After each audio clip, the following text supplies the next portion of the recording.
छत्तीसगढ़ में सुशासन तिहार की गूंज है, लेकिन शहरों से उलट जंगल के इलाके में यह आवाज गुम हो गई है।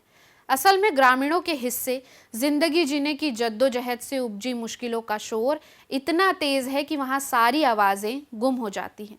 सरकार सुशासन तिहार का ढोल पीट रही है, लेकिन कांकेर के बीहड़ों में कथित विकास का ये ढोल फटा हुआ नजर आता है। छत्तीसगढ़ के शहीद गेंद सिंह की धरती पर रहने वाले आज आदिवासियों के लिए विकास के सारे मानक चांद सितारे जैसे हैं। इलाके में ना सड़क है, ना स्कूल, ना स्वास्थ्य सुविधाएं। सरकार की सारी योजनाएं कागज पर ही तिहार मना रही है।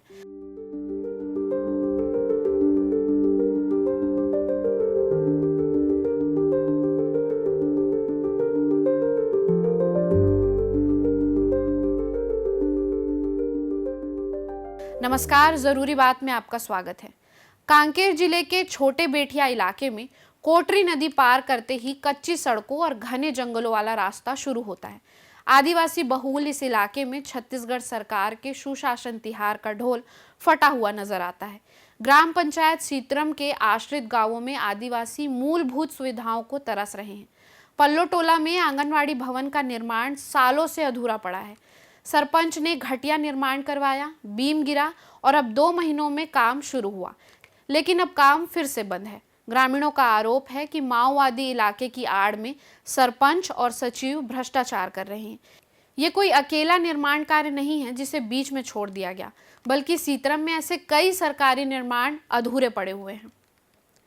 आदिवासियों के अधिकारों के लिए लड़ने वाले ठाकुर गेंद सिंह छत्तीसगढ़ के पहले शहीद हैं, जिन्होंने अंग्रेजों से लड़ते हुए अपनी जान दे दी। वही ठाकुर गेंद सिंह जिन्होंने छत्तीसगढ़ में अंग्रेजों के शोषण के खिलाफ सन 1824 में परलकोट विद्रोह का नेतृत्व किया था। 20 जनवरी 1825 को अंग्रेजों से लड़ते हुए वह शहीद हो गए। परलकोट के जमींदार गेंद सिंह को शहीद शिरोमणि की उपाधि भी दी गई। उनकी याद में सीतरम पंचायत में उनकी प्रतिमा खड़ी है। लेकिन उन्हीं गेंद सिंह के हिस्से का समाज आज अपनी ही सरकार में हाशिए पर है। आंगनवाड़ी झोपड़ी में चलती है, कार्यकर्ता कभी कभार आती हैं। उप स्वास्थ्य केंद्र में ताला लटकता है, कर्मचारी मन मर्जी से आते हैं। कर्मचारियों के लिए बना आवाज भी जर्जर पड़ा है। हमारा लिए पेंशन वो आवेदन भर के देखा, वहाँ भी नहीं हुआ। कई बार तहसील गया, पटवारी यहाँ गया, वहाँ से लाया सरपंच यहाँ, उसको कहा कर दिया कई बार। अभी का थोड़े, बहुत साल मेरा पति का ख़त्म होने से 20 साल से भी ज़्यादा हो जाता है। उसका बाल बच्चा भी ख़त्म हो गया, 12-13 साल वो भी हो गया। लड़का 2 जन बच्चा रहा वो भी। अभी कौन है आपके घर में कमाने वाला? कोई नहीं है। कोई नहीं है। बड़ा बहू है और वो छोटा को भी शादी किया था, वो भी दूसरा घर भाग गया। 3 जन उसका बाल बच्चा है और बड़ा का 2 जन बाल बच्चा है। तो फिर परिवार चलाने के लिए क्या करते हैं आप लोग? का परिवार चलाएंगे, थोड़ा बहुत खेत पकड़ा है, उसी में थोड़ा बहुत तो कमाता है, ऐसे बनी भूती करके। महतारी वंदन योजना का पैसा मिलता है? वो भी नहीं मिलता है। नहीं मिलता? क्या बोलते हैं? बनवाया तो बनवाने तो, लेकिन कैसे में नहीं मिलता है उसका पता नहीं। हमारा वही पट्टा उट्टा भी नहीं बनता है और पानी उनी का भी समस्या, और हमारा राशन कार्ड भी गड़बड़ हो गया। आगे तो हमारा पति का रहा 1 रुपया वाला रहा, वो कैसे कैसे में कट गया उसका। आजकल तो सरकार मुफ्त में राशन दे रही है, तो वो राशन कार्ड आपका नहीं बना है अभी, लेकिन वो 2 बार की 5 साल ऐसे हुआ वो नया वाला कार्ड आने का, लेकिन बदली नहीं हुआ। 10 रुपया का अनुसार देता है मेरा नाम से, तो वहाँ होता है 350 रुपया। तो मैं हर महीना में कहाँ पाऊँगे गरीब आदमी। सरपंच लोग और एक गांव का पटेल नहीं बोला कि नहीं बनेगा, यहाँ मत रहो, तुम आपस चले जाओ, ऐसे नहीं बोला। उसी कारण से फिर हम भी कहीं भी नहीं जाने नहीं पाया। हाँ, और अब ये लोग बदमाशी अभी पटेल भी गुजर गया, चल बस गया, फिर सरपंच भी चल बस गया। अभी नया सरपंच है, यही पिंकू, वही हर साल वही सरपंच चुनता है, चावल बांटने के लिए होता है। और वही से बोलता है कि राशन कार्ड भी वही और इंदिरावास भी वही। हमारा पति का नाम कई बार निकल चुका, लेकिन आपस हो जाता है, पैसा भी नहीं घुसता है किया कारण से। हाँ, हम तो जानता भी नहीं, लेकिन लिखा पढ़ा नहीं है ना, कुछ नहीं है।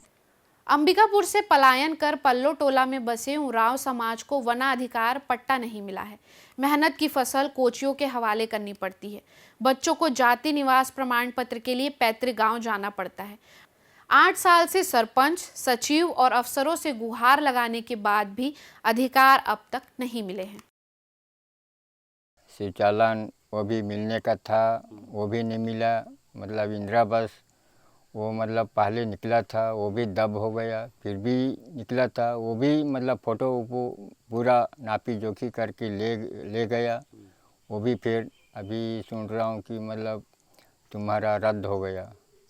छत्तीसगढ़ सरकार भले ही सुशासन तिहार मनाने में करोड़ों रुपए फूंक रही है, लेकिन इन आदिवासियों तक ना यह सुशासन पहुंचा और ना ही तिहार।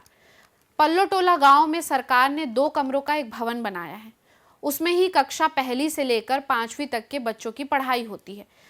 ग्रामीणों की मांग है कि बच्चों को स्कूल और आंगनवाड़ी जैसी बुनियादी सुविधाओं के लिए प्रशासन को गंभीरता से ध्यान देना चाहिए।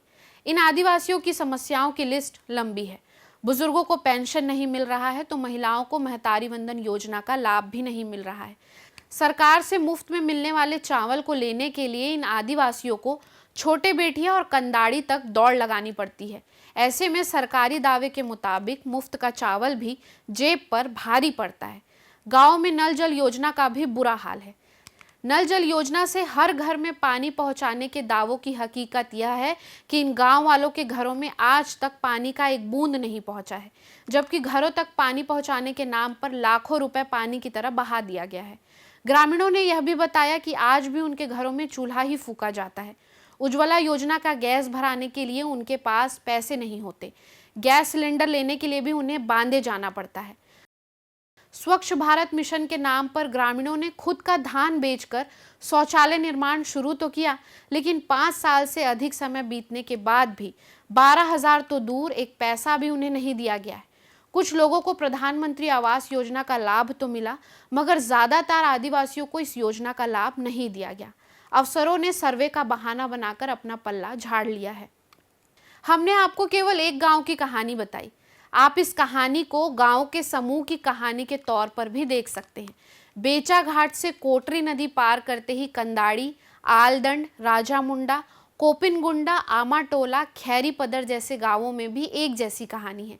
स्कूल, आंगनवाड़ी की कमी से बच्चे कुपोषित और अशिक्षित हैं। 5वीं के बाद पढ़ाई रुक जाती है। कई ने स्कूल तक नहीं देखा है। माओवाद से बड़ी समस्या भ्रष्टाचार और कमीशनखोरी है, मगर सरकार का ध्यान इस पर नहीं है। कांकेर जिले के सीतरम गांव में मनमानी, भ्रष्टाचार, कमीशनखोरी और ना जाने तरह तरह के घोटाले उजागर हो रहे हैं। इस गांव में आकर हमने इस आंगनबाड़ी केंद्र को देखा। पिछले 2 साल से इस आंगनबाड़ी का निर्माण कार्य चल ही रहा है, जो कभी ख़त्म नहीं हो रहा है। एक बार 2 साल पहले इसका काम शुरू हुआ था और तब से लेके आज तक ये काम चल रहा है। रॉड जो है उसकी हालत आप देखिए। ये स्लेब एक बार और बन के गिर चुका है। ये पूरा स्लेब भर भरा के गिर गया, क्योंकि इसमें जो रॉड डला है उसकी गुणवत्ता बहुत अच्छी नहीं थी। अभी यहाँ अंदर में 1 कमरे का ये आंगनबाड़ी केंद्र बन रहा है। आंगनबाड़ी झोपड़ी में संचालित है। उसका भी हाल ऐसा है कि आंगनबाड़ी की सहायिका पास के कंदाड़ी गांव से यहाँ आती हैं और आज वो नहीं आई। ये स्लेब आपको देख के पता चल रहा है कि कैसे इसमें सरपंच ने जमकर भ्रष्टाचार किया। ये ऐसा काम है जिसे अब तक पूरा हो जाना था, ये काम अब भी जारी है। तो जब कभी सीतरम जैसे गांव में कोई टीम आती है बाहर से, तब यही पता चलता है कि काम चल रहा है। और ये काम कब तक चलेगा ये तो सरपंच ही जाने। लेकिन जो छोटे छोटे बच्चे हैं, इन बच्चों के लिए इस आंगनबाड़ी को अब तक बन के तैयार हो जाना चाहिए था। और ये शौचालय के बनाने के लिए एक टंकी बनाई गई है, ये भी अंदर से पूरी तरह से जर्जर है, टूट फूट चुका है और अब ये किसी काम का नहीं है। लेकिन सरकारी काम भी तो ऐसा ही होता है।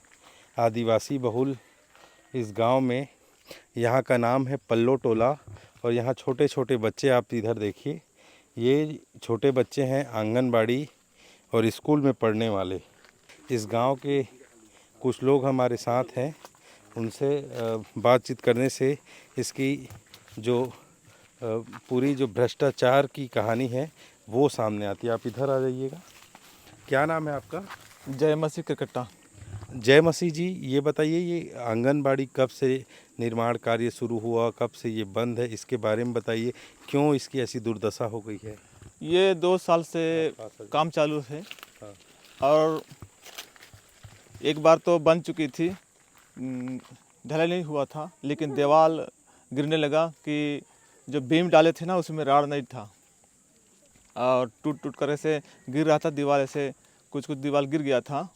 बाद में सरपंच बोला कि इसको फिर से तुड़वा कर फिर से दोबारा बनवा दूंगा, ऐसे बोला। फिर से काम शुरू किया है, लेकिन अब 2 महीना से बंद है काम।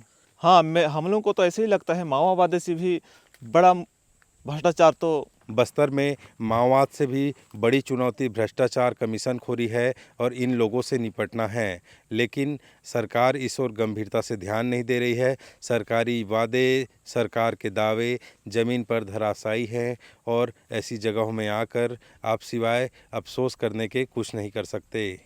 माओवाद एक ऐसी आड़ है जिसमें सारी गड़बड़ियां छुप जाती हैं। सरकार की सारी असफलताओं पर पर्दा डाला जा सकता है और इन गांवों में यही हो रहा है। उम्मीद की जानी चाहिए कि जीवन जीने की सारी जरूरी सुविधाओं से वंचित इन आदिवासियों तक भी एक ना एक दिन सुशासन भी जरूर पहुंचेगा और शायद तिहार भी। जरूरी बात में फिर होगी बात। नमस्कार।